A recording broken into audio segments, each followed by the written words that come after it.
Hello, this is Rena from Rena Davis Wellness, and this is a short yoga practice aimed to lift depressive symptoms. A word about depression before we start though. If you're having very low mood, loss of interest in things that would normally interest you or things that normally you like, and that last longer than 2 weeks, it's a really good idea to seek out some professional help from a licensed therapist, psychologist, or even your family physician. It's really important as well, if you're having any suicidal ideation, suicidal thoughts, that sort of thing, that you contact a crisis center near you or mental health crisis center near you.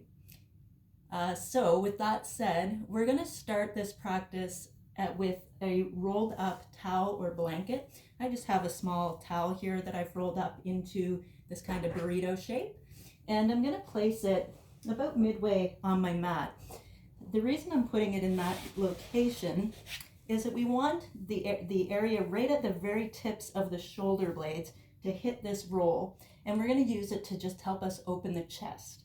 So I'm going to lay back on that, adjust it to the place that is right for you.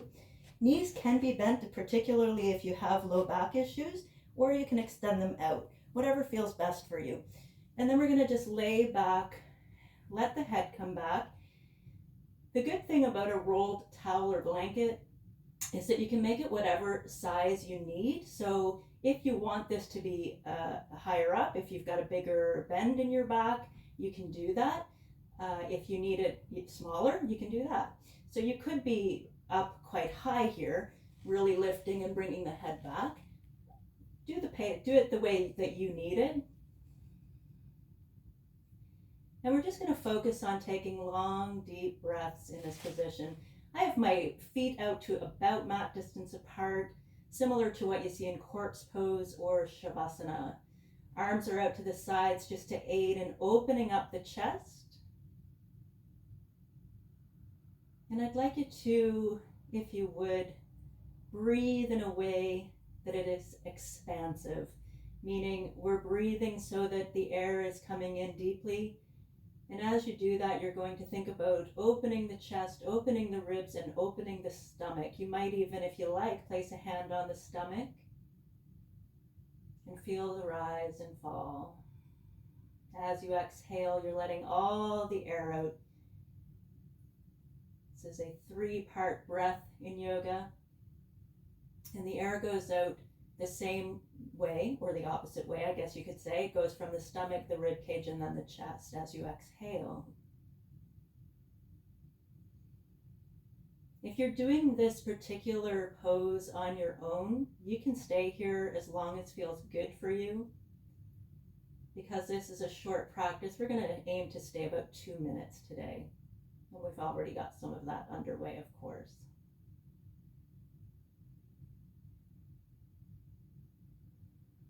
You might be sounding your breath using your Ujjayi pranayama, your ocean sounding breath, if that's part of your repertoire.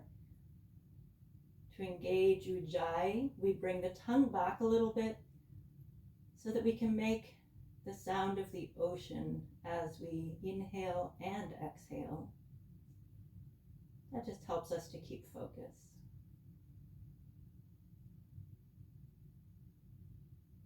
We're going to take a few more breaths right here. This should feel good, not painful. Just a note about that. If you're experiencing pain, adjust.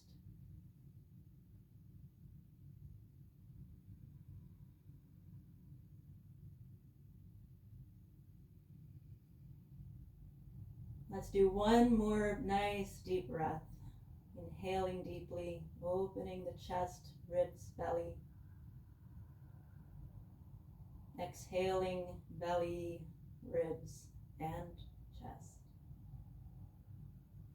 And then bending the knees and turning to one side. We're just going to use this top hand to come up. And then we're going to sit in a cross-legged position if that feels comfortable. You can use that towel again to bring it underneath the hips to rise up a little bit. It just helps you to open the hips a little bit more when you do that. I'm seated in a half lotus pose right now. That's not necessary. Easy seat is called this, which is not easy for everyone. So you could also take the legs out in a more diamond position this way. So whatever suits you. Okay. And we're just going to take some seated cat-cows here. So we're going to take the hands out, extend them long, keep long through your chest. And we're just going to take a deep inhale as you move forward, opening the top part of the back, just where we had that roll. And then exhale as you move back into a cat pose. Come forward and exhaling back. You can move at the pace that feels good for you.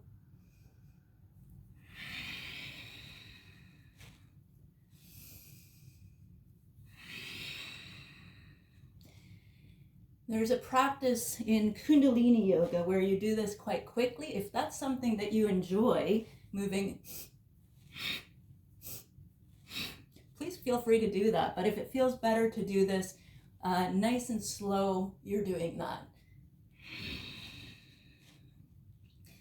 These heart openers, as we refer to them in yoga, are all aimed at lifting the heart chakra, helping to engage some of that love, compassion, including self-compassion, empathy, and feeling a little happier.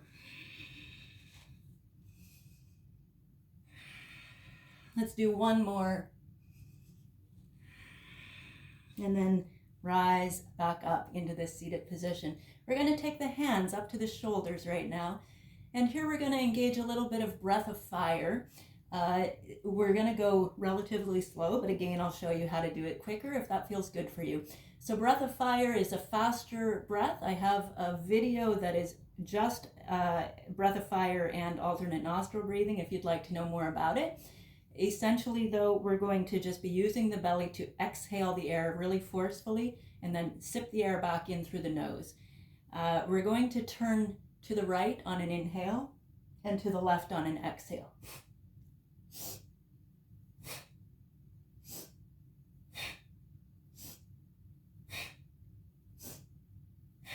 Again, you're going to go at the pace that feels good for you.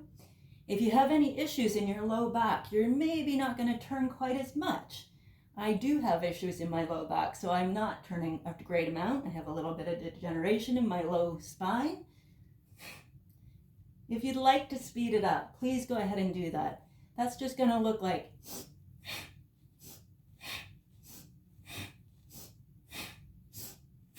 pumping the air in the belly in and out, getting those forceful exhalations, sipping that air back in as we turn to the right.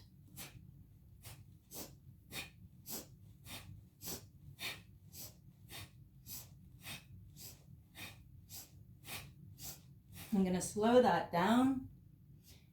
If you found you got a little bit dizzy here, that's okay. We've got a lot of oxygen heading up towards the brain, making it a little bit dizzy. Nice and slow, slow, slow. And then you can release those hands. You might turn the hands up on the palm, maybe taking this mudra, Jnana mudra that's called. It's to help bring knowledge, wisdom, and just feel out how that pose affected you, how that act affected you. A little more energy, perhaps.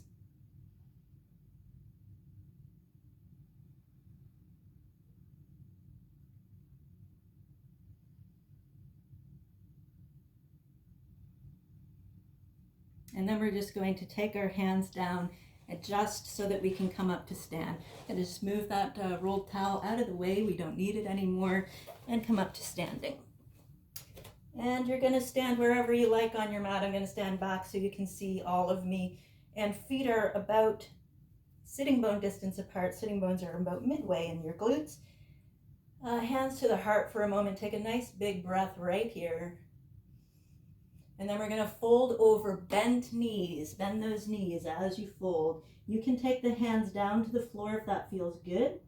Maybe extending one leg at a time. I'm just going to turn to this side so you can see my knees are bent quite a bit.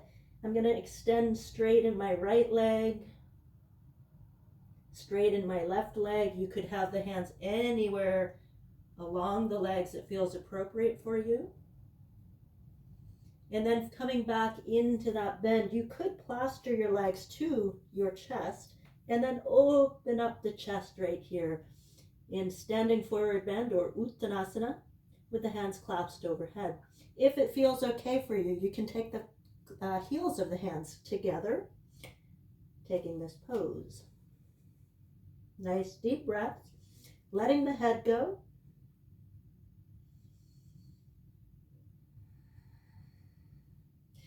And then release the hands again. Bend the knees and we're going to roll up once again. Big breath up and hands come to the sides in Tadasana. I'm just going to turn back again. I'm going to take the palms and place them on the low back, just like this.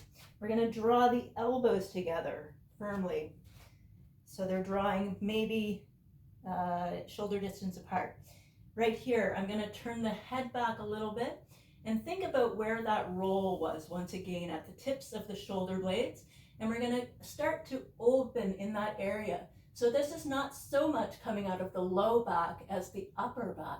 Think about where the heart is, heart chakra is, where the solar plexus chakra is, and we're thinking about opening those areas more so than the lower part of the back, which is already quite flexible. Again, you can be sounding the breath using that Ujjayi pranayama.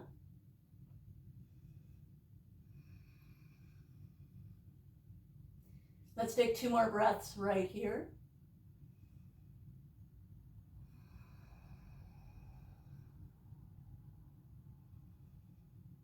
And then lift up to straighten.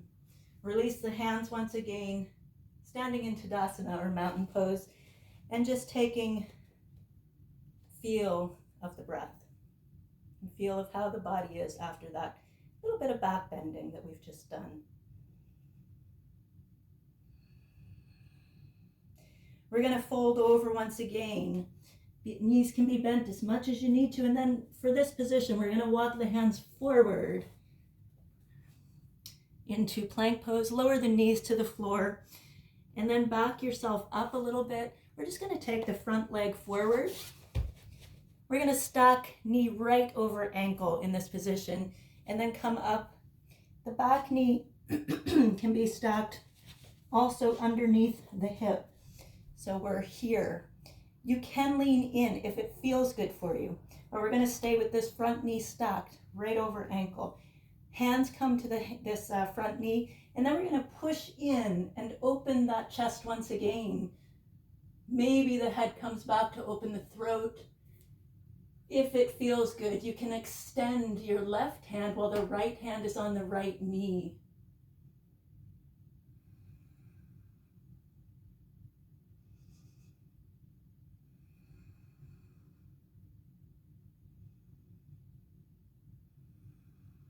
One more breath here. And then release that left hand down. And we're going to just take both knees back and then bring the left foot forward. I'm just going to turn a little bit. So once again, stacking joints over joints. Hands come into this front knee. If you like, you can come in a little deeper to open the hip flexor. You don't have to though. You can think about pushing that hip flexor forward and then opening up the chest. Dipping the head back only as far as feels good for you. Opening chest, opening heart, opening throat, and breathing. If you're having any trouble balancing in this position, you can widen the area between the front foot and the back knee laterally. That'll give you a larger base to work with. Let's do 2 more breaths right here.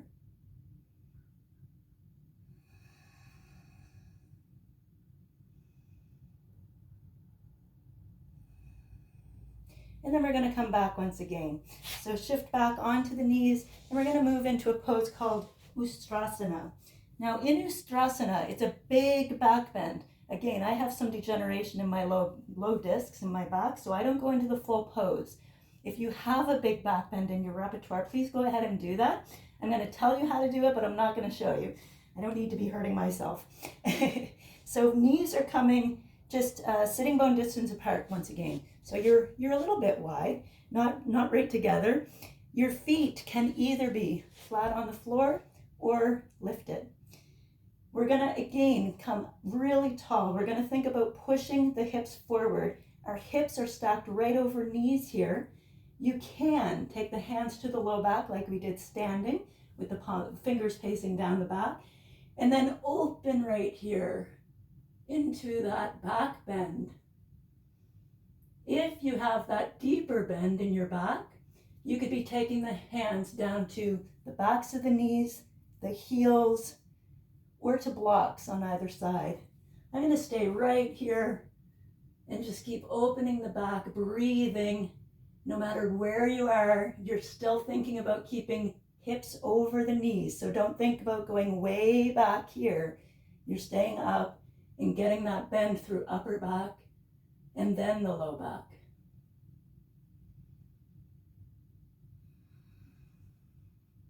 Two more breaths.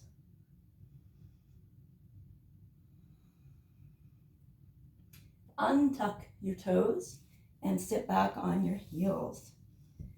And again, excuse me, just feel into the quality of your breathing right now and what it feels like to take that pose.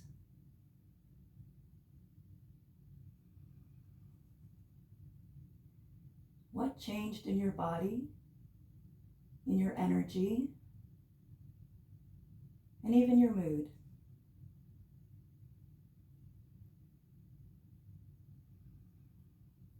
And then we're going to shift over to one side. I'm going to come down onto the back. I'm going to go end to end on my mat here. Because we were just doing back bends, I'm going to take the right knee in. Always good to do an opposing posture, particularly with back bends. And then we're going to lift, we're going to flex this heel, lift that leg up, hold behind the hamstring. And we're going to push the leg into the hands. Hands are pulling back. Let the hands win. Setting the femur, the long bone in the thigh, to the back plane of the body. Holding, and then release it. Just let it go for a moment. And then do that one more time. Press that femur, the hamstring, into your hands. Hands are pulling back. And then release it. Bring that leg down to the floor. Other leg pulls in, knee bent to begin, into wind relieving pose. And then it extends, hands behind the hamstring, flexing this top heel. And then we're going to take that pressure. We're going to push the leg into the hands. Hands pull back on that leg. Holding. Keep the pressure. Release. And then do it one more time.